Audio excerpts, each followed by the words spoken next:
mother of all technical tops is upon us, according to our guest today, Robert Prechter. He's the president of Elliott Wave International and author of Conquer the Crash.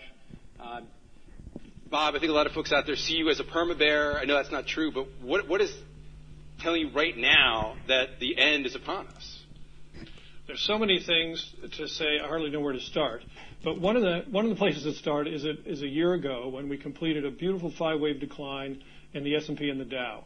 At that time, there was an MBH commodity poll among traders showing only 2% bulls among the traders that they poll. That's 98% of them who are bearish. Those kind of things lined up so beautifully that we said back then when the Dow was in the 6,000, it's going to rally to 10,000 area. It's going to be a bear market rally. But this rally was so perfect technically that it has met all the criteria that we set out at the beginning. We've had a recovery in the economy. We had the Fed take credit for saving the world, and all the things that we expected to see by the time it had topped out. And so what has happened here is a complete change in psychology from extreme negativity at that low to extreme optimism into the January top this time around. And if we could put up a chart, I'm going to show you one of the indicators that we do follow that is pretty dramatic at this time in terms of indicating how bullish people are. And this is the percentage of cash held in stock mutual funds. You have to go all the way back to 1973 to see the kind of ratio that has been commonplace for the past 10 years. And, of course, that was right before the stock market fell 50% or almost 50%. Now, what happens is when the mutual fund managers and their clients are very, very negative or worried about the market, they raise cash in hopes to buy stocks cheaper, and they never get the opportunity because that's usually a buying opportunity. But when they have very, very low cash levels, it tends to coincide with tops. Well, look at what this rally has done. It has brought that cash level almost back to the record levels of 2007, down to 3.6% cash. This is an incredibly dangerous level, indicating extreme optimism among mutual funds and their clients, and it just fits with all of the other indicators that are out there. And some of them are even more bearish than this one. Nobody should be taking risk right now.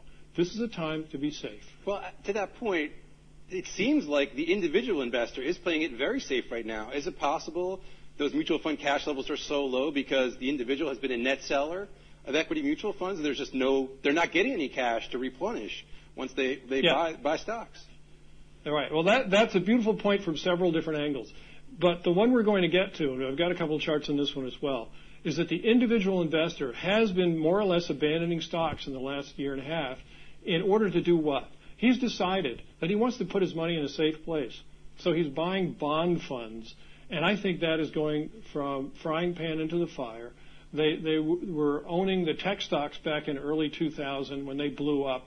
They moved to real estate. When that blew up, they got back into blue chips and they went to a new high. That blew up in 2008. So now they're saying, okay, we get it. We're going to stay away from all these bubbles and we're going to go into the bond market. The bond market is the biggest bubble in the history of the world.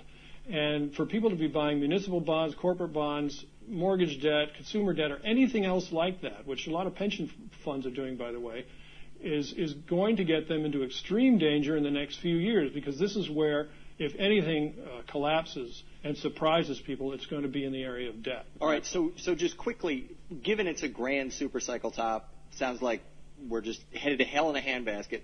What do you do as an investor? Do you just crawl into a hole, or is there something that you can buy that is going to protect you from this?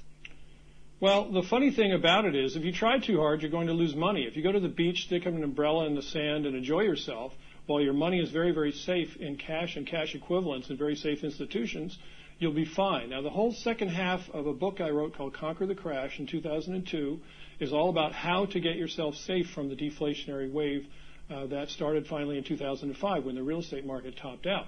It all has to do with cash in different forms, but the important thing is it has to be in safe institutions. And we're getting closer and closer to a problem with the banks in this country. So one of the things I said in that book was you don't want to be in most banks. There are very few really solvent banks around the world where you can keep money.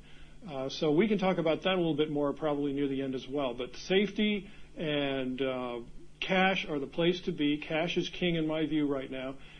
Most people think that a lot of these IOUs are cash, such as municipal bonds or corporate bonds or mortgages or consumer debt, and they're not, because these are IOUs that are likely not to be paid off.